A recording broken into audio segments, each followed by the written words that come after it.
What's up people, this is Supermom Mitali here. I know we meet every day, but in today's video, I'm going to be talking to you about why we meet every day, that is why I started vlogging. So I researched a lot on how to grow a YouTube channel and I realized that 80% of the population on YouTube watches vlogs. So if there are 100 people watching YouTube, 80 people out of that are only watching vlogs, and hence the success of vlogs is much more than that of a normal channel uploading weekly videos. Now you would want to ask me that why do I want to become successful on YouTube? What kind of a question is that? Wouldn't everybody want to be a successful YouTuber? And there are many perks of being a successful YouTuber, and I am not looking at fame, but I am looking at money, because the commissions that YouTube gives out to people who enter their YPP, that is the YouTube Partner Program, are really a lot.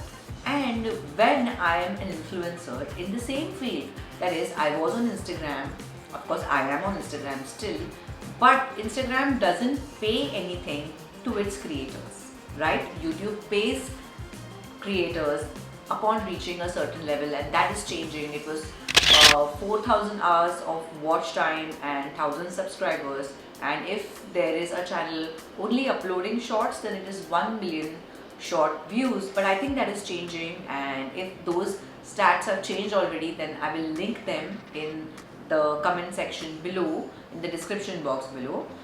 But YouTube pays a huge amount to its creators who enter the YouTube Partner Program.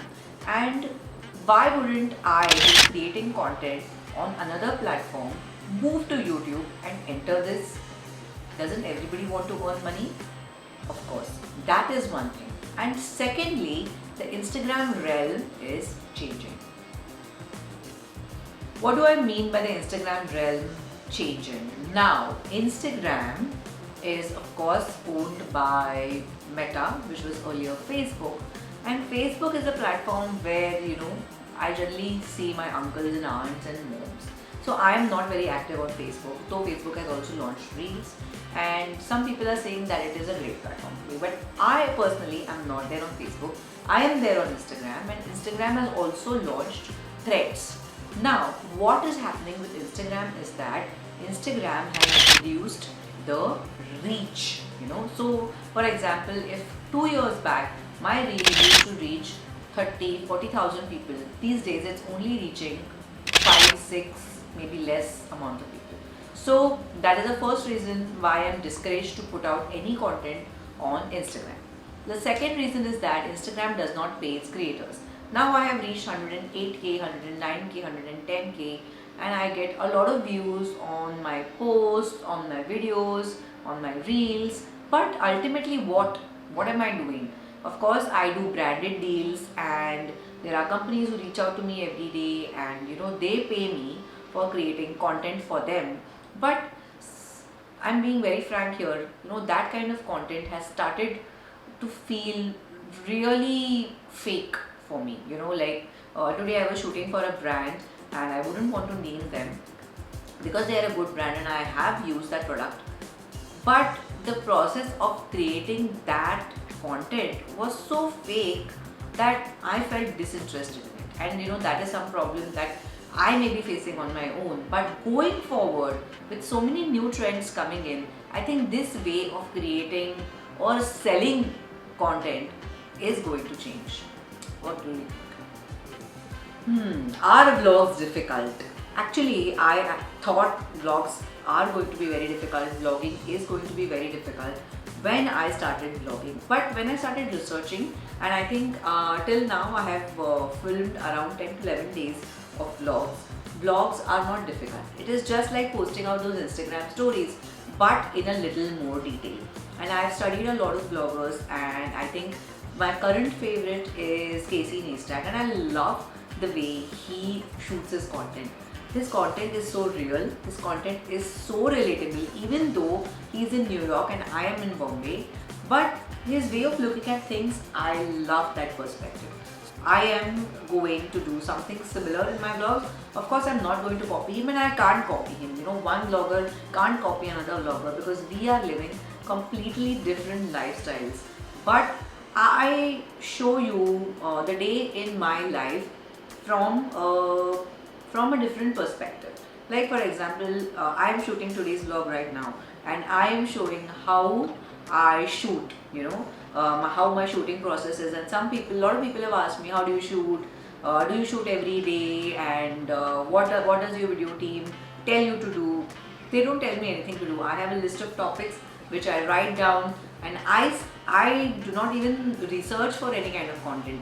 I say whatever comes to my mind, and I do not follow a script. My talking to the camera is completely natural, right? So that is my process, and that's how I'm able to shoot so many videos in one particular day. We end up shooting 10 reels and 4 to 5 YouTube videos in one day, and that becomes my bag for almost 2 weeks. I keep on rehashing that content for every 2 weeks.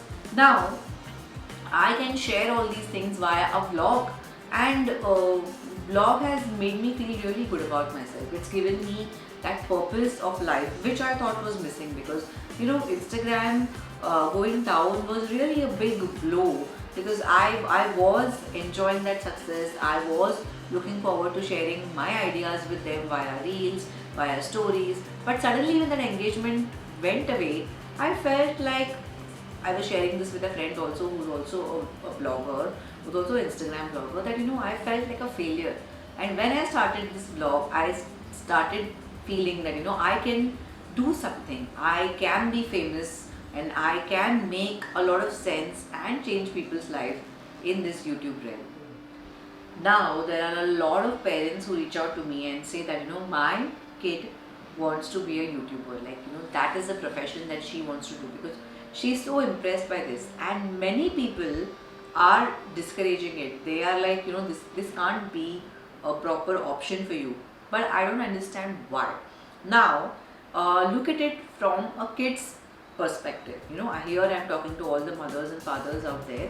If you discourage them, it is like they have told you their deepest wish, and they have told you that they want to become a YouTuber. They've thought about it for so long, and then they have come and told you, and you are like, no, that can't be a career option. Of course, I understand, if my kids come and tell me, that can be my first reaction also. But try and understand that YouTube can be a career option. Now, what do you tell your kids when they say that? Say that, yeah, of course, I will shoot the videos for you, but before that, you have to master the language, you have to learn, you have to study. Because see, look at all these YouTubers like Ali Abdaal and all these XYZ people, MKBHD, they have studied this particular thing, and then they know so much of books. They have a lot of knowledge about different kinds of books. They have a lot of knowledge about computers. They have a lot of knowledge about a lot of systems. They have a lot of knowledge about camera, shooting, filming, and stuff like that. So once you master all that, I think then you can be a YouTuber, is what you can tell your kids. And I think they'll be encouraged to even learn a particular subject even more, because they are going to talk about it on camera. So twist the situation this way and tell them. But when my kids say that I want to be a YouTuber, Mama, you are on YouTube, why can't we be on YouTube? I am not going to discourage them, because being a YouTuber is seriously considered to be a next career option. Yeah, so I wanted that to be a career option for me as well, and hence I started vlogging. So how did you like this video on why I chose vlogging? It was more of a heart-to-heart video, but I did explain what can you tell your kids when they pop the YouTube question to you. And in the next video, stay tuned to all our videos which come out on Friday also, because I am used to this kind of setup and this kind of talking where someone comes and shoots for me, and vlogging is something new that I'm learning, though I'm loving it.